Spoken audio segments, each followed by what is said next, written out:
This video is an auditory experience. Please use headphones for the most enjoyment.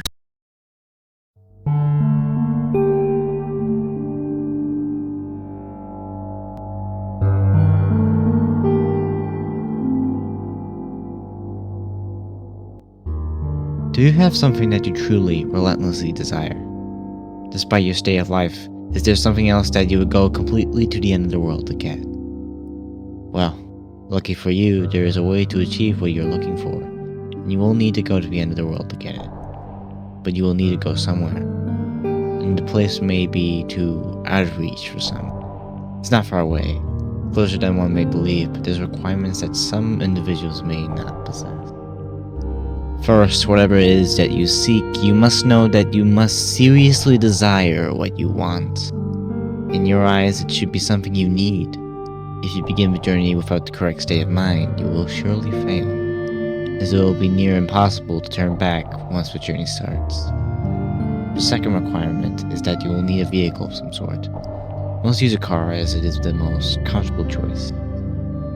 There have been a select few that have used small motorized vehicle, such as an ATV or motorcycle, but this has proven to be quite difficult as the conditions of the journey can prove to be too bothersome. Do not use a vehicle too large or noticeable, as you will need someone to cover a night to be most safe. Also, while any sort of car will do, you may not want to choose the most expensive or cherished vehicle. You can take your slick new black Mercedes for the drive if you'd like, but don't expect it to come out in a pristine state. Make sure your vehicle is completely fueled before beginning to drive. The first task to accomplish is to locate the road. It doesn't have a name, it's not on the map, and technically, it doesn't even exist. It will only show up if you're looking for it at the right time, and you will only spot it if you know what to look for. Finally, you must be alone during the journey. You didn't think you'd be able to go with a group, did you? It must be night when you begin. Choose a time of night where you believe the roads are the least populated. Drive to any area that is just a stretch of road surrounded by woods. Here's where you want to start paying close attention. If you're looking for the road, it will turn up eventually. But you need to search for the road's hint in order to pull down the right one. Once you're close, you will see or feel its signs, but what the signs will be will depend on what you desire. For example, if you are in search of wealth, you may spot shimmers on the empty branches of trees as if they resembled the shine of gold or diamonds. If you seek love, you may begin to see rose petals slowly dance in the light breeze, blowing in the road's direction. If you seek revenge, you might sense an ever-growing feeling of heat or anger in your body as you approach. Just know what it is you really want, and you'll have no problem finding the turn. Once you're sure you found the revealed road, take a deep breath and turn down onto it. At this point, you've officially started down the nameless road which will bring you through 11 miles, leading to whatever it is you seek. Each mile will test your desire and will expose if you really do want what you're searching for. Before you go any further, stop the car and be wary of a few advisements. Do not turn on a radio during the drive. Do not use a phone during the drive. Reception would be cut off anyway. Do not open the windows during the drive. Make sure they are closed before you continue. If you are riding in a vehicle without windows or a top, then prepare for the worst, as the odds are heavily against you. Do not attempt to leave your vehicle at any time. You'll never want to exceed 30 miles per hour unless you're desperate enough to make it through a section of the road. And most importantly, as with any drive, buckle up. Feel free to prepare and make sure that you're ready. Once the road has been entered, time has stopped, so you won't have to worry about losing the night. Though you may not notice, you're not actually in your own world anymore. Take one last moment to realize that once the first mile is over, there is no turning back. If you ponder turning back at all, know that you shouldn't even be on the journey in the first place. Once all is done, start continuing on the road. On the first mile, you won't see much change. The road passes through mostly woods, with a few miles being an exception. The air will turn a bit colder, in which you should turn your heating system on if the vehicle has one. You won't want to take your eyes off the road later, so take some time to calm any uneasiness by admiring some of the night sky. You will see it completely lined with stars, more than what you would ever believe possible. If the weather is cloudy beforehand, you will also notice that the sky is now clear. On the second mile, the air will become even colder. This is primarily the reason why traveling in an open vehicle is very difficult. With each mile, the air will drop in temperature, even if the season should be warm. If the air is too cold to bear even with the heat on, your only option is to speed up. With each mile, the road also becomes more complex, taking more turns and showing an increasing amount of road hazards. Be sure to always keep focused on the road in front of you in order to avoid as many bumps or obstacles as possible. Hitting a few rocks and potholes won't dampen your progress too much, but you want to keep in the best condition for as long as possible.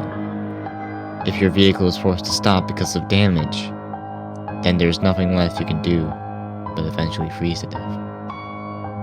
On the third mile, you may begin to spot silhouettes of human figures in the linings of the trees. Pay no attention to them, even if they seem to get closer. It'll be hard to resist peeking at their unnerving, distant appearance, but know that they will reveal themselves later. At this mile, the road will become dirt if you weren't driving on it in the beginning. Keep to the center of the path, as it will become narrow and wide at random intervals. On a quick side note, should you ever attempt to turn around, despite the previous warnings, you'll be left on a path which never ends. You would simply run out of fuel eventually, and be left to freeze in the cold conditions. On the fourth mile, you will not only see more of the figures, but you will begin to, in a sense, hear them. In the back of your mind, a very faint, unintelligible whisper will echo. These will come and go, but you can't stop them. If they become bothersome and distracting, try to tune them out by thinking of what it is that you desire. Attempting to listen and determine what the voices are saying will only attract them to you, and you want to be as far away from them as you can. They'll be closer later, so there's no use bringing them near you this early. On the fifth mile, you'll come to a clearing. Lining of the trees to your left will disappear to reveal a lake with no end, with a beaming great moon over the water. The illumination of the moon will be so spectacular that the vehicle's headlights will no longer be required. Restrain yourself from gazing at it. If you look at its light for even more than a few seconds, the road in front of you will end, throwing your vehicle into the water, which will freeze in mere minutes. The voices will be gone for the smile, but don't rejoice yet. They'll be back. On the sixth mile, take into account that you are more than halfway done. Despite the progress, you may lose hope here. The stars will disappear at this point, leaving the sky an empty black abyss. Clearing will have ended, leading you back into the woods. The only light you will have will be provided by your vehicle's headlights, but they will flicker from time to time, even if you're sure if they are in perfect working order. If you have a radio in the vehicle, it will turn on here automatically. If you didn't turn it off beforehand, it will produce an overwhelming screech that will send you off the path. A calm voice will then begin to speak about your greatest fears, what it is you fear in your life. It will speak in a way that will cause you to visualize the words in your mind, so don't listen to it. If you begin to comprehend what it's saying, the horrors will prove too much for you to stay on the road safely. Attempting to turn off the radio will prove no use.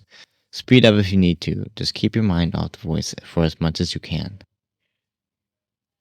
As you approach the end of the mile, the voice will fade out of the speakers, leaving your ears at peace. For now. On the seventh mile, the voices from the figures will return. It won't sound like a whisper this time, but more like distant screams, growing closer with each second. At some point on this mile, you'll hear one of them in your ear, as if one of them were right behind you. This is because one of the figures have found their way into your vehicle. Do not turn around. Their faces will shock you into paralysis, leading you off the road. If you don't draw attention to it, they'll become uninterested, and hopefully leave. These beings are said to be the ones who have traveled down this road before but were not successful. They live the remainder of their existence suffering in the darkness, with their only goal being to bring other travelers down with them. It has been said from experience that these beings can't physically harm you, so as long as they don't cause you to wreck, you should be fine. On the 8th mile, slow down if you're going too fast. The road here takes very sharp turns, which if overshot will throw the vehicle into a pit through the trees. The cold is near fatal here. If you were to have a glass or a bottle of liquid in your vehicle, it will be solid in seconds. The heating system will have become completely obsolete. Your headlights will flicker more, sometimes shutting off for a few seconds. You should brake if this happens, but do not completely stop. The figures will be following you at this point, and if you should stop for too long, they will surround and trap your vehicle. More of their screams can be heard from outside your doors, sometimes even sounding like maniacal laughter. Their hands will claw at your windows, desperate to reach in and feel something living. Do not look at them. They won't block your windshield, and that's the last thing you want to happen, as you will crash and be trapped with them. If you don't make it from here, pray it's the freezing that ends you. On the 9th mile, your vehicle will stall. The headlights will shut off, as will all other systems inside. There is nothing you can do to prevent this. All you will need to do is close your eyes and immediately attempt to restart the vehicle. Keep your eyes closed, as the figures will have surely surrounded you by this point. The starting of the vehicle will frighten them, and they will all back away temporarily. This will give you a chance to start moving forward again. If you begin to hear the windows crack from the struggle, don't lose focus. The beings can alter the vehicle, but remember that they do not have the strength physically to affect you. You'll hear nothing but the voices rampage in your mind, as there could be anywhere between 12 or 100 after you now. When to start the vehicle, floor it. Floor it so long as you can stay on the path. When the mile is done, the beings will retreat. On the 10th mile, the voices of the beings will stop. If you were to look in your rearview mirror, do not actually do this, you will see them following you, but not as if they were chasing. They are watching you, as if they were seeing you off. As you go down the 10th mile, the road will be smoother, as if you were back on the 1st mile. The figures will be lining the sides of the path ahead of you. They won't be after you, but they will watch you as you pass. Some have theorized that the beings are impressed here, that you have come a long way on the journey to what you desire. This is false. They are not impressed, but they are happy. They are happy you're about to approach the next mile. They are happy because you are most likely going to your death. On the 11th and final mile, everything in your vehicle will lose power, as it did on the 9th mile. The vehicle will normally be immobile, but you'll still be moving. An unknown force will be pulling you forward. In the darkness, you'll see a growing red light up ahead, as if it were the light at the end of the tunnel. Close your eyes and cover them. Do whatever it takes to make sure you do not see what you're about to go through. Covering your ears will also be helpful, but keeping your eyes covered should be a higher priority. The red light is not clearing, but there is no moon or light this time. Once it's entered, unrelenting and inconceivable noise will sound from all directions. No amount of bravery and conditioning will spare you from these sounds. The cold will turn into a merciless heat, burning all parts of the vehicle. You'll feel the illusion of the flesh being burned off your bones, that and every part of you being destroyed as you travel through screams and audible suffering. As long as you keep your eyes closed and resist the urge to see where you are, you will survive through the suffering. This will last a total of 31 seconds, but many fail to keep their vision closed during that time and are left to the worst fate of the road. Where is this mile located? Those who have survived do not know. Some have named it for transmission from hell, but where is part of hell is debatable. After the final mile, power will return. Stop the vehicle. Take a moment to possibly regain some of your sanity. Let the screaming in your ears begin to fade, and know that you have nearly completed your journey with the hardest task overcome. Breathe, and begin to drive forward once again. After only a kilometer, your vehicle will arrive at a dead end. Stop here and don't attempt to move again.